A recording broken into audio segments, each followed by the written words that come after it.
Hey guys, it's me, Korean Jago!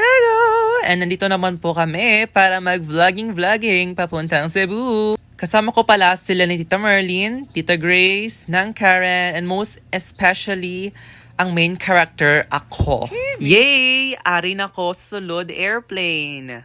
Kapangita pa kami sang amon nga seats. And yes, finally nakita na amon nga designated seats o pod ko akong pakaisa sinang Karen. So pasensya lang gid guys, wala ko na video ang bintana asang airplane as long as may video nga ra pasulod sa bus.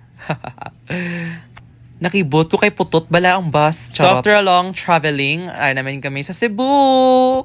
I think sa Mactan ni siya. Yeah, sa Mactan. And as you can see naman, may nakatarp nga mga lugar nga dapat mo i-travel sa Cebu.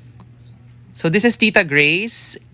Yes, kinibidyohan ko. And sa piyak naman si Tamerlin. And syempre, don't forget to eat your meals. So after sa amon pamahaw, yari na ako sa Ocean Park. So dapat videohan gidanay ang entrance before ang sulod. So ay na kami mismo sa entrance. And thank you so much sa pag-sponsor kag sa experience diri sa Ocean Park. Kung wala ka mo guys, hindi ni matabo. Dapat i-record kung ano una nakita. So una mo nakita is the walking tortoise. The walking tortoise! Charot lang. So ara mga fish guys, ka-colorful bala sa ilak. Actually, daman ako po videos pero loko mo dito na butang. Ano naman ko sa mga manogs, yes, kadamo bala manogs guys. So this is the birded dragon and pwede mo siya i-touch sa likod ang ruff niya. So ari na kami sa exciting park which is the aquarium itself. Yes, the aquariumanism. Kung sa diin tarantaran nga mga aquarius creatures.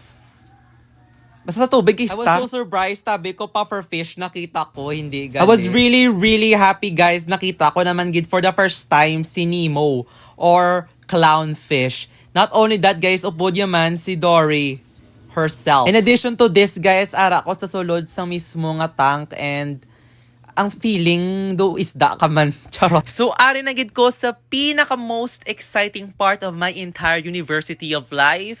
Ara na ko mismo sa kusadiin nagsikat ang Ocean Park. What? Amo ni siya guys ang crocodile sa Ocean Park. And did you know guys, waay ni sila gauntat dako? So ari na kami mismo sa tunnel sa Ocean Park.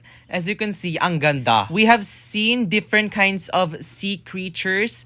May mga lagko, may mga gagmay, and also may man bla mga sharks. Please come early para makanood kayo ng bird show dito sa Ocean Park. So yes guys, hindi sasayang pera mo pag nanood ka ng bird show kasi 100% entertaining and 100% educational, guys. Malalaman at malalaban mo talaga kung gaano katalento ang mga uri ng... If you want to know all of the birds I showed, just use...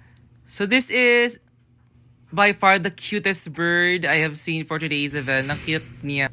And this version of bird too, ang cute niya. I think relative sila sa parrot. And yes, ang cute niya. Nakakap. Uy! Charot. So then guys, andito na po tayo sa flying part. Yes, diba? Ang astig. Ang galing nila lumipad, no? Ibon kasi. So ayan, lipad ng lipad. Wow! Ang astig, no? Hindi lang bird show pinanood ko. Meron din silang fashion show. Pero hindi sa Ocean Park, kundi sa Ayala Mall. So, this institution ay sa UP. And as you can see naman si ate, slayable siya, diba? Pak. Tiyog pa. This is 10 over 10 for me, te. Ang galing mo. Another day, another slay naman sa isang hotel dito sa Cebu, which is the Dusit Thani Hotel.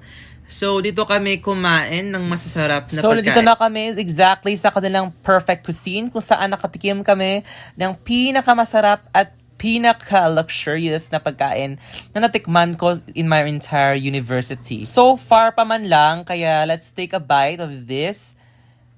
10,000. Charot, 10,000. Bola-bola ba to? Hindi ko alam. Ito naman is chicken inasal na medyo... super sarap. And of course, ang kanilang luxurious noodles. My gosh, this is so good, y'all. You should try it. And don't forget, the most iconic food in Thailand, the mango sticky rice. Ito yung pinaka-most favorite ko na dessert from Thailand. Yun lamang po. So after namin kumain, syempre naman, we take a look muna sa kanilang pinakamagandang white sand beach. Next stop, pinakasikat man sa Cebu, ang Temple of Leia. Yes, guys. Mahal nila ticket. Wow! Sobrang ganda, guys! Feeling mo parang bumalik ka sa ancient times. O, diba? Halos lahat sila gold at lahat may chandelier. So, pag pumunta ka na sa mga gilid-gilid, makita mo talaga yung lahat-lahat ng kanilang mga kagamitan na ginamit pa noong unang panahon. Yes, guys. So, para lang siyang normal na bahay, but make it expensive. So, dapat before nang halin, dapat may video nga arab ng mapagwa kabala sa Temple of Leia para mabalaan ginila nga, ay, si Christian Diego nagali siya tugal na kato sa Temple of Leia in case manasugatan ka nga nagpa-Temple of Leia, o diba? Ganda, no?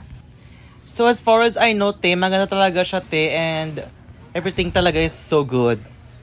And yes, this is, as you can see naman, basta. Hindi ko ma-explain gano'n siya kaganda, te, promise. Hindi talaga mawawala sa bucket list ang pagpunta sa Magellan's Cross, kung saan nakilala ang Philippines. Siyempre naman, bago umalis sa Cebu, dapat bilhin ang dapat munang bilhin. So, nandito kami sa Shamrock para bumili ng mga pasalubong para maalala namin. I was really happy na na-touch ko na din siya.